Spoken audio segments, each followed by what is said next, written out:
Je sais que je n'ai pas le pouvoir de boycotter. Et j'ai pas envie. J'ai pas envie. Allez les Bleus.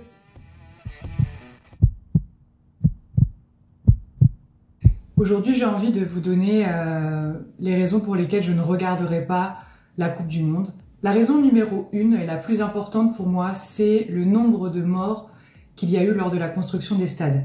Alors on parle de 6500 morts, mais en fait c'est pas forcément 6500 morts, c'est une estimation à la louche. Les stades ont été construits pendant une dizaine d'années et on ne sait pas exactement le nombre de morts qu'il y a eu. Il y a un article très intéressant du Monde. Le journal londonien a dénombré sur cette période de 10 ans 6751 décès confirmés de travailleurs, en précisant au passage que ce nombre pourrait être nettement sous-estimé car il n'inclut pas les ressortissants d'autres pays, Philippines, Kenya, là on incluait Inde, Bangladesh, Népal, Sri Lanka et Pakistan.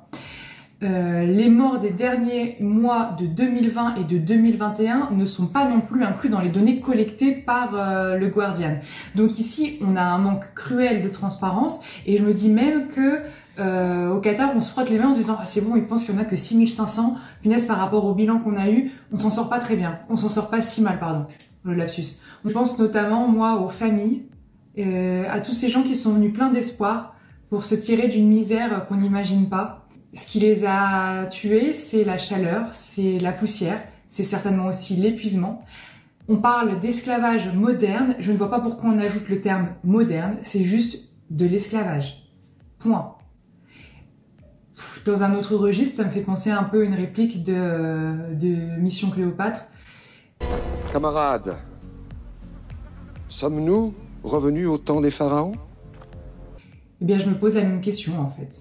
On vous exploite. On vous crève à la tâche. Et... franchement... Sommes-nous revenus au temps des pharaons où on fait travailler des gens dans le désert pour construire des choses énormissimes qui n'ont pas finalement une très grande utilité publique. Voilà. Qu'il aille se le faire construire à Rome, son palais, chacun chez soi, et les hippopotames seront bien gardés. Il y a autre chose aussi qui m'interpelle sur cette Coupe du Monde, et je ferai un autre parallèle avec un autre film, c'est Hunger Games. Dans Hunger Games, en fait, vous avez le Capitole, et vous avez en dessous les districts. Donc le Capitole, c'est une petite poignée de personnes qui contrôlent tout le monde, qui est extrêmement riche, qui mange à s'en faire vomir, pendant que le reste du monde crève de faim. Alors moi, je me mets pas du tout dans le monde qui crève de faim, moi je suis chanceuse. Je suis plutôt du côté du Capitole, même si je suis pas non plus extrêmement riche, mais je sais où est ma place par rapport à la misère que j'ai pu voir lors de certains voyages. Et là, je me demande vraiment quelle est la suite si on accepte ça. Emmanuel Macron a déclaré qu'il ne boycotterait pas la Coupe du Monde. Pourquoi? Parce qu'en fait, on va apporter au Qatar un petit peu de notre humanité. Je vais le citer. Il dit exactement: je ne suis pas pour le boycott de la Coupe du Monde. Ces questions-là, il faut se les poser avant, au moment où on attribue les compétitions. Oui, mais avant, on ne savait pas le nombre de morts qu'il allait avoir. Voilà, ça me dépasse un petit peu. Voilà, il y a des enjeux financiers qui nous sont complètement étrangers, parce qu'on ne veut pas les voir ou parce qu'on nous les cache. Je ne regarderai pas cette Coupe du Monde pour une deuxième raison. Et cette deuxième raison, elle est plutôt personnelle. C'est que je vois ces dernières années dans le foot un côté où on idolâtre, il y a de l'idolâtrie en fait dans le foot, que ce soit des joueurs, que ce soit du sport. Et il y a quelque chose qui aveugle, et au nom du football, on permet tout. On permet à des gens de gagner un salaire pas possible, on fait payer des maillots et des places de football à un prix pas possible, on fait croire que le foot est la solution à tous les maux du monde. C'est un sport qui fédère, j'en conviens, qui rapproche les gens, mais c'est aussi un sport qui divise par rapport aux valeurs qu'on veut défendre. Voilà. Quand on voit des jeunes qui n'ont que ça à la bouche, qui ne voient pas au-delà du spectre du footballeur pour leur avenir professionnel, bah ça détruit des gens. Et en fait, je pense que l'argent facile, l'appât du gain, la célébrité, c'est un peu comme le problème qu'on a avec la télé-réalité. Enfin, l'idolâtrie, moi, ça me dérange beaucoup. La Coupe du Monde, j'avais coutume de la regarder parce que c'était un événement sportif planétaire, c'était exceptionnel, c'était tous les 4 ans, c'était quelque chose que j'aimais regarder. Et aujourd'hui, en fait, j'ai l'impression qu'on va s'asseoir que les gens assis dans le stade seront assis dans des cimetières géants, et j'ai pas envie.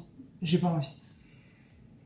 Troisième raison, le Qatar ouvre ses portes au monde, mais sous certaines conditions. La condition de l'orientation sexuelle des gens. L'homosexualité serait une déviance mentale. L'homosexualité, c'est péché, c'est interdit. Je ne suis peut-être pas le meilleur des musulmans, mais c'est un péché, car c'est un dommage mental. La séquence crée le malaise et la discussion est interrompue par l'attaché de presse. Moi, j'ai toujours eu beaucoup de mal avec le fait que les gens doivent se justifier sur la place publique de ce qui se passe, en gros, dans leur chambre. Ça ne regarde personne, personne, personne, personne. Il y a eu des mots trop durs, des choses qui ne correspondent pas du tout aux valeurs qui sont véhiculées dans les pays qui participent. Et je ne reconnais pas la France dans cette Coupe du Monde. C'est un maigre avis, mais c'est quand même, je trouvais que c'était important d'en parler. Je sais que je n'ai pas le pouvoir de boycotter. C'est d'ailleurs pour ça que je ne dis pas que je boycotte, je dis juste que je ne regarderai pas, parce que le boycott, c'est quelque chose de beaucoup plus grand. Mais à mon échelle, en fait, pour ma conscience, c'est vrai que c'est quelque chose d'assez égoïste, pour ma conscience, je ne regarderai pas. Allez les Bleus! Ipakuhupu, Iruchen, Yuchen, Miauch.